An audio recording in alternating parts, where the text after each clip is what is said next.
Hi friends, welcome to cine family to Guppedantha Manasu serial hero Mukesh Gowda ఈ సీరియల్లో రిషి క్యారెక్టర్లో నటించి మంచి పాపులారిటీని, క్రేజ్ను దక్కించుకున్నారు.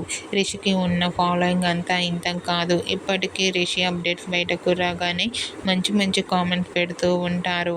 అయితే రీసెంట్గా మొన్న జరిగిన మదర్స్ డే స్పెషల్ స్టార్ మా ఛానల్లో లవ్ యూ అమ్మ ఈవెంట్లో రిషి తన మదర్తో పార్టిసిపేట్ చేసి సందడి చేశారు. అయితే ఆ ఈవెంట్కి సంబంధించిన కొన్ని ఫొటోస్ను షేర్ చేశారు. ఆ ఫొటోస్లో రిషి, ప్రేరణ చాలా సరదాగా హ్యాపీగా మాట్లాడుకుంటూ ఎంజాయ్ చేస్తూ కనిపించారు. ఆ ఫొటోస్ చూసిన వారంతా సూపర్ అండ్ లవ్లీ పిక్స్ అంటూ కామెంట్ చేస్తున్నారు. మీకు కూడా mother's day special love you అమ్మ ఈవెంట్లో Guppedantha Manasu serial Rishi, Prerana lovely moments మీకు నచ్చినట్లయితే మీ అభిప్రాయాన్ని మీ కామెంట్ రూపంలో తెలియజేస్తూ లైక్ చేయండి, షేర్ చేయండి. మరిన్ని ఇంట్రెస్టింగ్ అండ్ లేటెస్ట్ అప్డేట్స్ కోసం మా సినీ ఫ్యామిలీ 2 ఛానల్ని సబ్స్క్రైబ్ చేసుకోండి.